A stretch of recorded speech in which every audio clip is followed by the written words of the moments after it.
Hello and welcome to another video. I'm going to do a short summary of OBS encoder settings for live streaming. I will do a more in-depth video later about the benefits and impacts of adjusting some of these settings to an extreme for making up for bad internet or a weak encoder or things like that. Apologies if that's ever so slightly blurred. I've zoomed right into the settings box so you can see what's happening. So what is encoding? So you want to live stream to Twitch or another platform, and you've got a lovely high-res image on your screen, and you want to send that in real time to a streaming platform.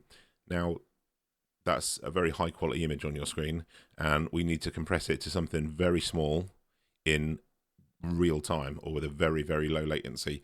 So every frame needs to be reduced in quality, and more importantly, the size of it, so it can be transmitted quickly. This is a massive amount of work on the encoder. A lot of people don't realize that the encoder is actually working really, really hard the whole time you are live streaming. So good settings can really make or break that. Think of the bitrate as a suitcase, and the size of that suitcase is dependent on the bitrate you're using. The bigger the bitrate, the bigger the suitcase. And the encoder is the person that has to pack everything into that suitcase.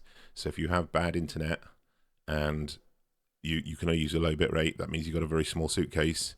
You're going to need someone very strong to pack it all in there. If you have a weaker encoder but good internet, you've got a nice big case, it's easy to pack everything in. That's basically the analogy I use for that.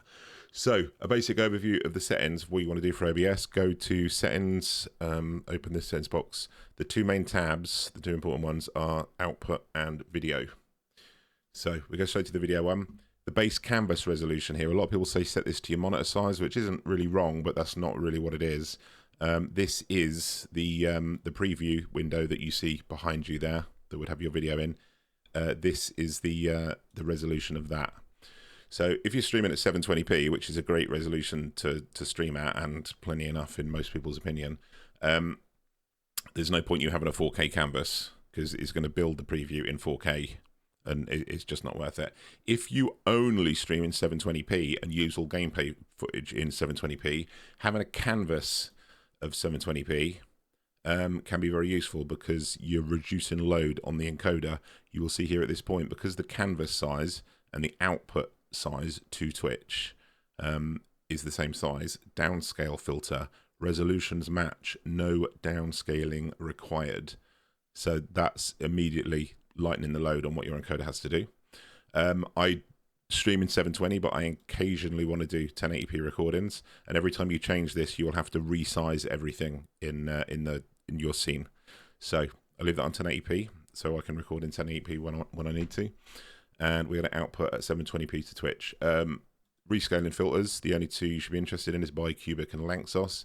Lanczos doesn't use much more resources, and it's slightly better quality, so that's probably the one you should use.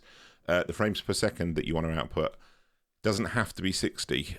30, a lot of people will not notice the difference with 30, and each image will be slightly better because that's half as many frames to pack into the suitcase in real time. If you want to try something in between 30 and 60, you can try 48. I've seen a lot of people use that. That works very well with Twitch. As with all of these settings, I'd say try the ones I recommend. Try other ones, see what works best for you. We'll leave that on 60 for the time being there.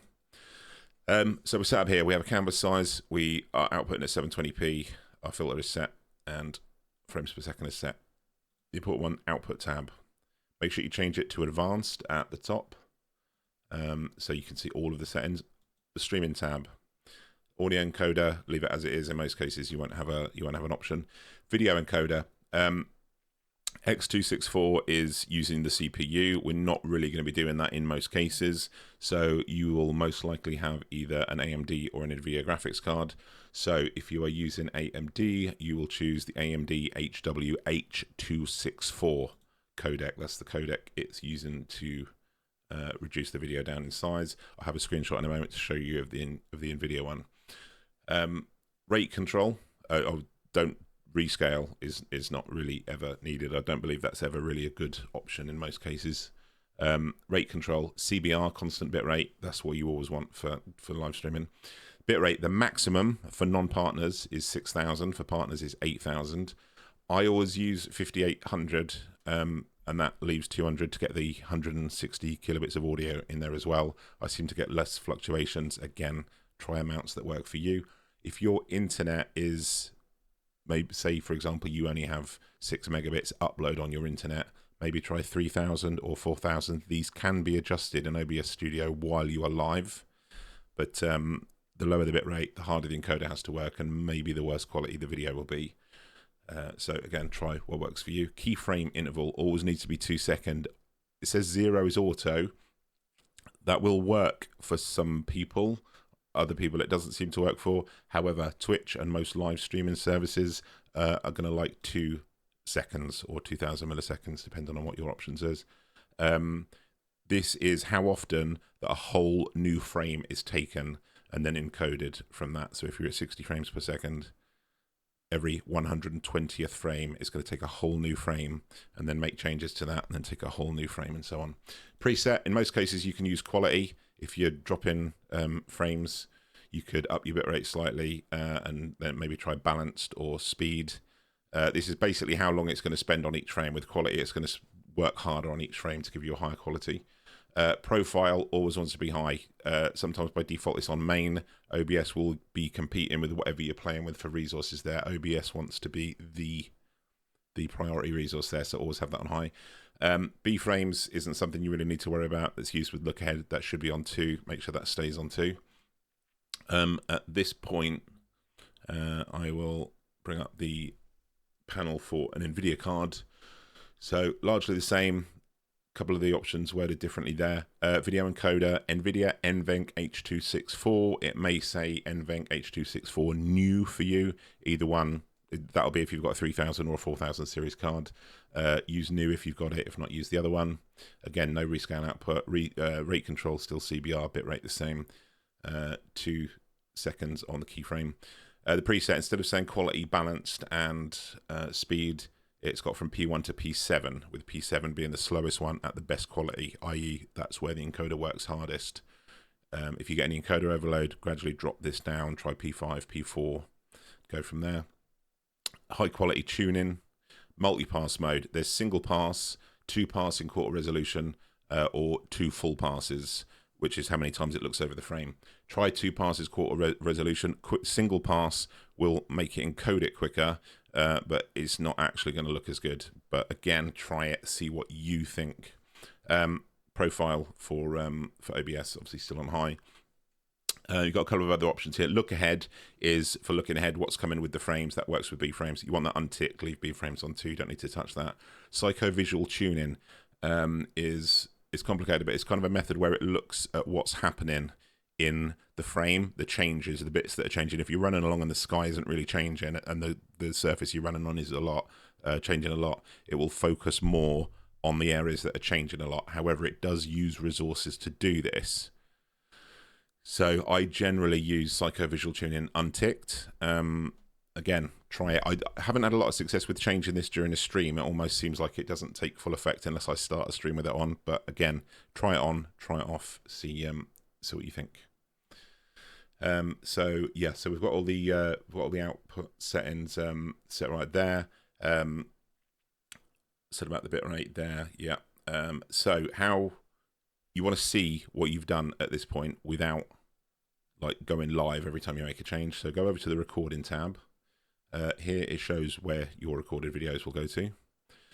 Recording format, you're generally going to use, or I generally use, MPEG or Matroska. MPEG is more compatible with many other things. However, if your recording fails in the middle of it, or OBS crashes, or your PC crashes, the recording up to that point is lost. The whole file is useless. If you use Matroska and you have any kind of failure during the recording, it will save up to the point of the failure. But for the sake of testing your stream, it doesn't really matter which one you use. Video encoder. If you want to record in an entirely different format, high quality, you can set in here. But what we want to do here is use stream encoder. Then when we hit the record button, it's going to record using the exact same settings that you've got on the live stream going out. So what you see is what you will send to a live stream. when you're changing a lot of these settings, don't agonize too much over small changes. Most people are not really going to notice small changes. As long as your sound is good and they can see what's happening, it's fine. You know, you want it to be good quality, but don't agonize too much over this. So at this point then we want to test what we've set. So yeah, go and hit start recording, apply these settings, hit start recording, launch a game, do whatever you would normally do during a stream, chat, maybe have people on Discord, do typical things you would do for 5 minutes, stop the recording, go back and watch the video and see how that looks to you and see what differences the changes have made. Yeah, like I said, don't sort of agonize too much over it. And when you look at the quality there, that has removed the networking element for you.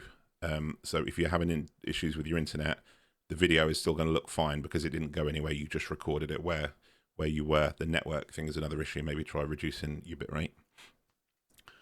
So yeah, I think that about covers it all. Don't forget to hit a thumbs up if this was of any help to you. Hit subscribe if you want to see the next video. I am live on Twitch most days under the name Merlin6art. If you have any questions about this, want to drop in, yeah, come and ask me. So for now, thanks for watching and hopefully see you in the next one.